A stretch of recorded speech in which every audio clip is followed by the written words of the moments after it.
Taliban Pakistan has now released a video from Punjab province calling on all cadres of the now banned Tehreek-e-Labbaik, the TLP, that had been protesting against the Pak army and the government over their stand on Gaza to join. का नाम नहीं ले रही तालिबान पाकिस्तानी चौकियों को निशाना बना रहा है। अफगान लड़ाकों ने पाकिस्तान के ओरकजई जिले में चौकियों को निशाना बनाया, हमला किया, जिसमें मुनीर के कई मारे गए। जब पाकिस्तान 1947 में बना तब अफगानिस्तान ने पाकिस्तान को पहला देश था जो उसको ऑफिशियली मतलब मान्यता देने से मना कर दिया। उसके बाद अफगानिस्तान का मानना था कि दुरन जो लाइन खींचा गया है 1893 में, जो ब्रिटिश इंडिया और अफगानिस्तान के बीच में खींची गई थी, एक इलिजिबल बाउंड्री बोल माना गया था। इस लाइन को दोनों तरफ पश्तून जो लोग रहते थे वो ट्रिबल की अरेस्ट मतलब माना जाता था। उसकी वजह से इन लोग दोनों तरफ का इशू चलता था हमेशा। वो अफगानिस्तान चाहता था कि लोग उसके जो उस टाइम पश्तून लोग के लोग जो रहते थे वो अफगानिस्तान का मानना था कि वो उसके लोग हैं या पाकिस्तान का हिस्सा ना बने, क्योंकि लाइन जो 1947 में मारा गया।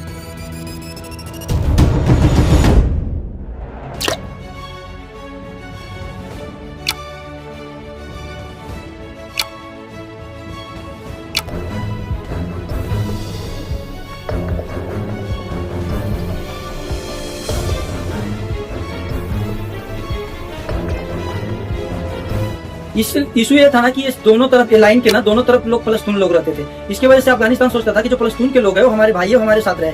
उसकी वजह से ये इशू होता था हमेशा। और दोनों तरफ लाइन जाने की वजह से क्या हो रहा था, पश्तून लोग अलग हो जा रहे थे, कुछ उस बॉर्डर के उस पार हो रहे थे, कुछ बॉर्डर के अफगानिस्तान में हो जा रहे थे। इसकी वजह से दोनों की तरफ हमेशा इशू चलता था। और पाकिस्तान चाहता था कि एरिया जो उसका है हिस्सा रहे, आज के खैबर पख्तून जो है वो उसके में रहे, वो जो पश्तून के जो लोग हैं वो हमारे हिस्से में रहे। पाकिस्तान ये चाहता था। अफगानिस्तान ने एक पश्तून मूवमेंट चलाया, उसको सपोर्ट किया उसने, जिसमें पाकिस्तान के अंदर के पश्तून के लोग को अलग राज्य बनाने के लिए उकसाया।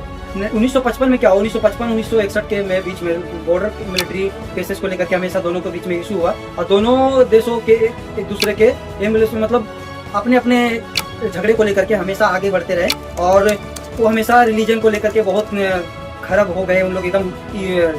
हर दोनों के देश को बीच में अपने जो रिलीजन है उन लोग का कुछ अलग कल्चर है, इन लोग का थोड़ा कुछ अलग कल्चर है। और पश्तून के जो लोग हैं उन लोग को मानना था कि भाई हमारे को एक अलग राज्य दे, तुम दोनों अपने आपस में हमारे डालने के चक्कर में हमारा इशू बढ़ रहा है। तो इसके वजह से ये दोनों से रिक्वेस्ट कर रहे थे इन लोग। फिर यूएसएसआर ने क्या किया कि अफगानिस्तान को सपोर्ट किया, और जबकि पाकिस्तान अमेरिका के कैंप में चला गया। और ये अमेरिका को सपोर्ट तो कर रहा था, पर बैक से पीछे से रह करके पाकिस्तान अब ये तालिबान के जो लोग हैं, तालिबान के लड़ाकू जो थे उनको सपोर्ट करता था, उसको हथियार देता था, उसको बारूद देता था। ये पाकिस्तान का काला कारनामा था कि वो हमेशा ये दोगलापन हमेशा रहा इसका कि पीछे से सपोर्ट करता है और दिखावा कुछ और करेगा और सपोर्ट किसी और को करेगा। ये हमेशा उसी में रहेगा।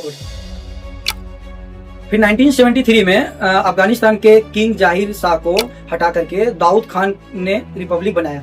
दाऊद ने पाकिस्तान पर इस्लामाबाद के तौर पे मतलब इसका आरोप लगाया कि 1979 में सोवियत यूनियन जो है उनको अफगानिस्तान पर अटैक कर दिया। उसको सोवियत अफगान वार को बनाया, उसको कहा जाता है अफगान वार। उसके बाद फिर पाकिस्तान ने जिया के टाइम पर अमेरिका के साथ मिलकर के अफगान मुजाहिदीन को सपोर्ट किया, जिससे सोवियत यूनियन को हराया जा सके। पाकिस्तान के ISI इंटर सर्विस इंटेलिजेंस ने CIA के साथ मिलकर अफगान जो मुजाहिदीन को ट्रेनिंग, पैसा और हथियार दिए। इस दौरान अफगानिस्तान और पाकिस्तान के रिलेशन प्रॉक्सी वॉर के रूप में रहा। 1960 के दौर में अफगानिस्तान ने पश्तूनिस्तान मूवमेंट छेड़ दिया। पाकिस्तान के अंदर के पश्तून लोग अलग होने के लिए उसके उकसाया गया। जब तालिबान 2021 में जब अमेरिका छोड़ा अफगानिस्तान, तो तालिबान जब वापस आया अफगानिस्तान में, तो पाकिस्तान सोचा कि तालिबान के साथ हमारा रिलेशन अच्छा है,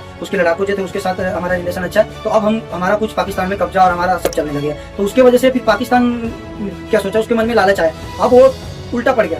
तालिबान जो था वो अफगानिस्तान पे कब्जा किया। अफगानिस्तान के अंदर जो था वहाँ के लोग जो थे वो भड़क गए पाकिस्तान के खिलाफ, क्योंकि उसके जो दबाव था, उनके खाने पीने का आयात निर्यात अपने भारत से भी जो होता था वो बीच में उसको उन लोग रोकने लगे। उसकी वजह से अफगानिस्तान पाकिस्तान के अंदर भी अटैक करने लगा। और ये हाल हो गया कि 2025 भी आ गया। अभी 2025 में भी आकर के ये इशू है कि आज पाकिस्तान और तालिबान और अफगानिस्तान ये तीनों में हमेशा बॉर्डर को लेकर के जंग हमेशा जारी रहेगा। अभी भी अटैक्स, छोटे छोटे अटैक्स हो रहे हैं। उसके मिलिट्री को भी मारा जा रहा है। पाकिस्तान के जो मिलिट्री है अफगानिस्तान में दौड़ा दौड़ा करके मारा जाता है। और अफगानिस्तान के जो बीच में 9/11 का जब हमला हुआ तो अमेरिका ने अफगानिस्तान के ऊपर अटैक किया, उसके बाद फिर वहाँ पे वो दबाव डाल करके हमेशा रहने लगा।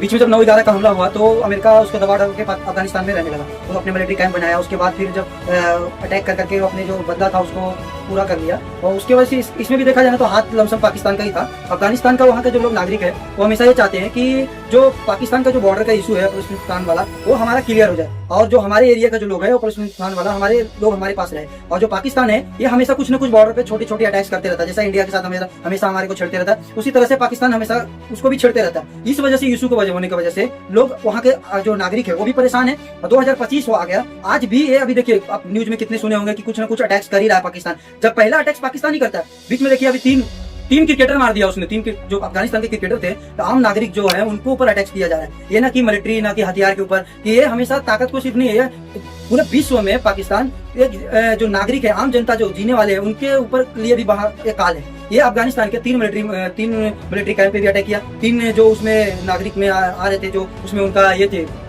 खिलाड़ी जो थे क्रिकेटर, उनको भी मारा। ये एकदम कलंक बना गया है जिस हिसाब से छोटे छोटे अटैक्स करता है। अफगानिस्तान ने भी उसके ऊपर पाकिस्तान के ऊपर कितने मिलिट्री मारा, 20 की 21 मिलिट्री अभी कुछ टाइम पहले न्यूज में आया था। तो ये इसकी वजह से इशू 2025 आ गया पर अभी तक नहीं खत्म हुआ है। ये पूरा किया हुआ कारनामा जो है ना भाई, ये पूरा मिलिट्री का है। मिलिट्री अटैक्स करता है पाकिस्तान का, पहला आम जनता पे अफगानिस्तान का, फिर अफगानिस्तान अटैक करता है मिलिट्री के ऊपर। फिर ये जो किया हुआ देखा जाए तो ये मिलिट्री का भी नहीं, पाकिस्तान का भी नहीं है। इशू हमेशा जो है ना, ये ब्रिटिश जो है ना हमारे जैसा अफगानिस्तान पाकिस्तान हमारे पूरे देश को, भारत को भी टुकड़े टुकड़े करके जो राज करने का जो दिमाग था उनके पास, वो यूज किया अफगानिस्तान के पास भी, पाकिस्तान को हमारे हमसे अलग किया। और ये इशू जो ब्रिटिश लोग का था कि तोड़ो और राज करो वाला, ये उन्हीं का ये लड़ाई बूंदा हुआ है। उस टाइम ये जड़ ना ब्रिटिश लोग, अंग्रेज लोग ने ही डाला है। ये जो बॉर्डर का इशू है, जो ब्रिटिश 1893 में जो अफगानिस्तान का लाइन खींचा था, वो अफगानिस्तान को अलग करके उस तरफ टुकड़े में करके अलग राज करना चाहता था, भारत के ऊपर अलग राज करना चाहता था। और लास्ट में जाते जाते हमारे सर का दर्द एक बढ़ा करके गए कि ब्रिटिश ने, जो अंग्रेजों थे हमेशा सर का दर्द बढ़ा करके गए। पाकिस्तान एक नाजायज हमारे को देकर के गया। ये अफगानिस्तान के लिए भी कलंक बन के बैठे, हमारे लिए भी कलंक बन के बैठे। 2025 आ गया, आज भी अटैक्स चालू है। ये 1893 की वजह से जो लाइन खींचे थे हम लोग, उस वजह से ये अफगानिस्तान और पाकिस्तान का इशू चल रहा है। आज जो लड़ाई चल रही है, अटैक्स पे अटैक्स हो रहा है, कुछ दिन में हो सकता है हथियार से भी अटैक्स होएगा, अभी गोली बारूद से चल रहा है, कुछ दिन में बम फेंका जाएगा। तो ये जो ब्रिटिश थे वो हमेशा यही काम करते थे, हमेशा लोगों के ऊपर अटैक्स करवाना, बांट करके लड़ाई लगा देना, फिर उसके ऊपर टुकड़े में करके राज करना। तो ये ब्रिटिश लोग का दिया हुआ झगड़ा है जो आज अफगानिस्तान, तालिबान, पाकिस्तान और भारत में भी चल रहा है।